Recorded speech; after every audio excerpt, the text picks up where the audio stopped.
ముఖ్యంగా మన అనంతపురం జిల్లాలో నేను చూసింది అంటే కర్ణాటక బార్డర్ ఏవైతే విలేజెస్ ఉన్నాయో మడకశిర, రొల్ల, గుడిబండ, అగలి ఇలాంటి ప్రాంతాల్లో ఎక్కువ ఈ మంత్రాలు, అంతరాలు, తంత్రాలతో పాటు ఏదో మందు పెడతారు.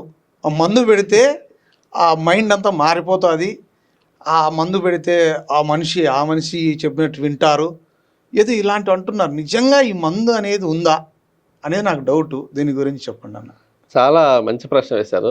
నేను కూడా నేను ఈ ప్రాంతం వాడిని, ఇక్కడే పుట్టి పెరిగాను కాబట్టి ఇక్కడ వాతావరణం నాకు తెలుసు. ముఖ్యంగా ఏంటంటే ఒక వ్యక్తి సమాజంలో ఉన్నప్పుడు కానీ తన సమాజంలో మనుగడ కొనసాగిస్తున్నప్పుడు ప్రధానంగా ఆ వ్యక్తిని మార్చేది ఏంటంటే విద్య ఆ వ్యక్తిని మారుస్తుంది. మీకు ఒక చిన్న ఎగ్జాంపుల్ చెప్పి నేను మిగతా టాపిక్లోకి వెళ్తాను. చాలా రోజుల క్రితం నేను బస్సులో ప్రయాణం చేస్తున్నాను ఒక చోటుకి. నాతో పాటు నాకు తెలిసిన ప్రొఫెసర్ కూడా నా పక్కనే కూర్చున్నాడు.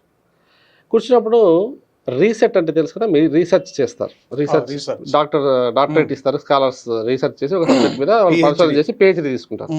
ఆ నోటిఫికేషన్ వేసింది అనమాట యూనివర్సిటీ. దానికి అందరూ అప్లై చేశారు. ఒక క్యాండిడేట్ అప్లై చేసింది. పీజీ చేసిన వాళ్ళే రీసెర్చ్ దానికి వెళ్తారు, రీసెర్చ్ ఎంట్రన్స్కి వెళ్తారు.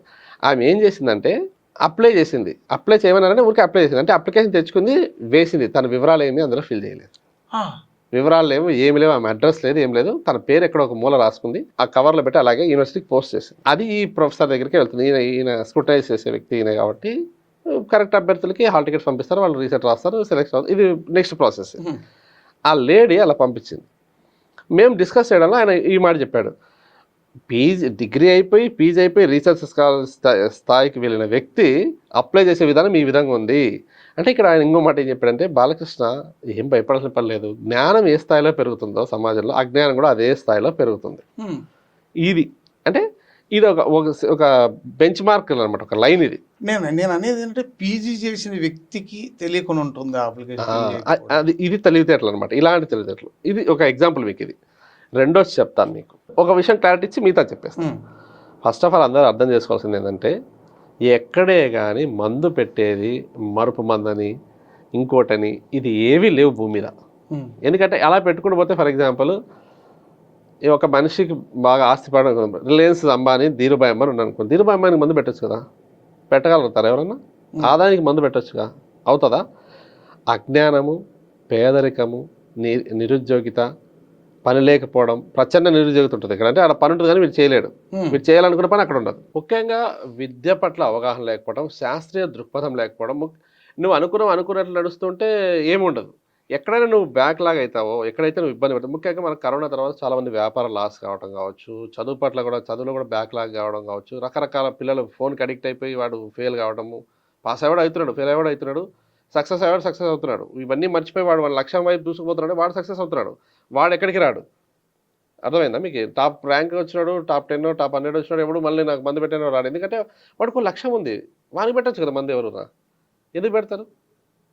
సో ఇవన్నీ కూడా ఏంటంటే, మన జీవన శైలిలో మనం ఎంచుకున్న లక్ష్యాల పట్ల మనం చూసుకుపోకుండా, లక్ష్యాల పట్ల ఒక టార్గెట్ పట్ల మనం ముందుకెళ్ళకపోవడం, మనకు మనమే కొన్ని ఊహించుకోవటం, ఇవన్నీ కూడా జరగడం వల్ల ఏమైందంటే, శాస్త్రీయ దృక్పథ లోపం ఒకటి, అవగాహన లోపం ఒకటి, ప్రయత్న లోపం ఒకటి, మనం ఒకటి అనుకుంటే ఇంకోటి జరగటం. ఎందుకంటే నువ్వు కరెక్ట్గా అనుకున్నావు లేదా, నీ బలమైన సంకల్పం ఏ విధంగా ఉంది, ఈ సంకల్పం బలంగా లేకపోవటం, లక్ష్యాలు లేకపోవటం, ఇవన్నీ కూడా కారణాలు అవుతాయి. చాలా వీటి పట్ల వాళ్ళకి ఫోకస్ ఉండదు. కేవలం ఎవడో నన్ను టార్గెట్ చేశాడు, ఎవడో నన్ను చేస్తున్నాడు, ఎవడో ఏం పని ఉంటుంది, మందు పెట్టినాడు, వాడికి ఏం పని ఉంటుంది. ఇంకోటి ఏంటంటే, మందు పెట్టినారు అనడానికి ఎవరో ఒకడు ఉంటాడు. పలానా ఊర్లో మందు తీస్తారంట, నీకు మందు పెట్టినారా లేదా కనిపెట్టేస్తాడు, నీకు చెయ్యి పట్టుకుంటూ చెప్తాడు, లేదా కొన్ని బాగా వాటర్ దాపిచ్చి కక్కిచ్చి ఇదిగో నీకు ఈ మందు పెట్టినారని కొంతమంది నీకేం పెట్టలేదమ్మా అని చెప్పేస్తారు.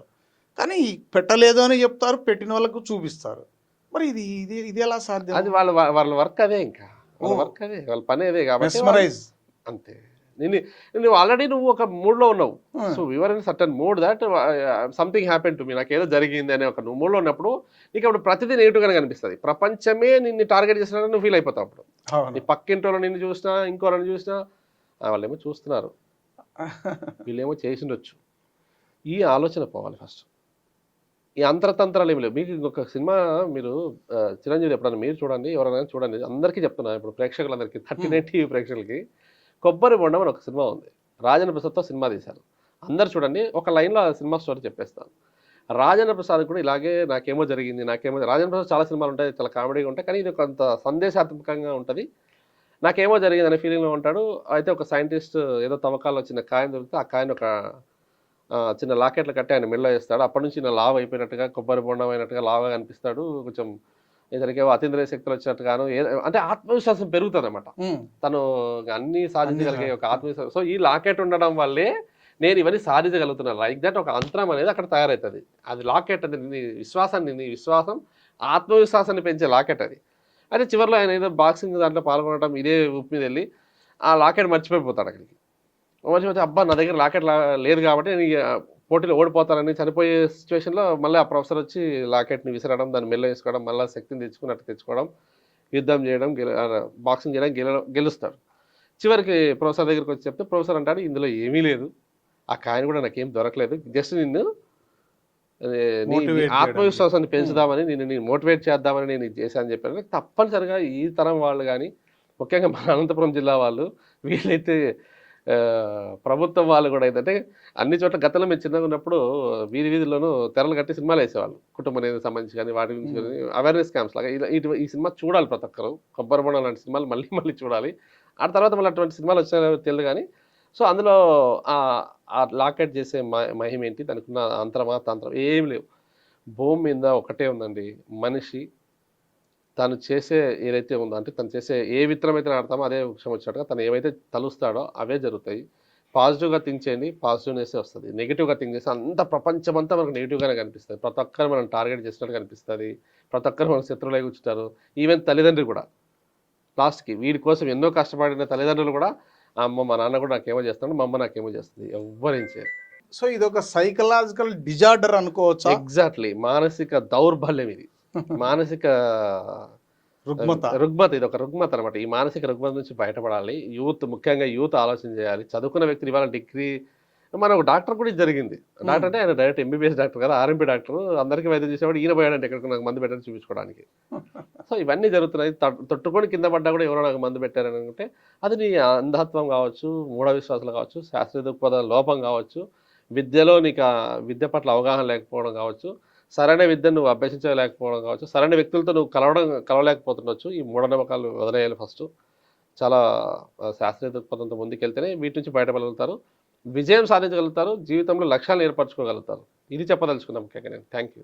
సో చూడండి, ఇలాంటివి ఈ మందు పెట్టడము, మరుపు ఏదో వచ్చేటట్టు మందు పెట్టడము, ఈ అంతరాలు తంత్రాలు ఇవన్నీ ఏమీ లేవు, ఇవన్నీ ట్రాష్. కేవలం చదువు లేకపోతే ఆత్మవిశ్వాసం కొంతమందికి తగ్గిపోవడం, ఏదో నాకే జరుగుతోంది అనుకోవడం, ఇవన్నీ మానసిక రుగ్మతలు. ఎవరికైనా ఇలాంటి ఏమన్నా లక్షణాలు కనిపిస్తే మానసిక డాక్టర్ దగ్గరికి తీసుకెళ్ళి చూపించడం చాలా ఉత్తమం. చూస్తూనే ఉండండి ఏపీ 39 టీవీ. అన్న మా స్టూడియోకి వచ్చినందుకు థ్యాంక్ యూ.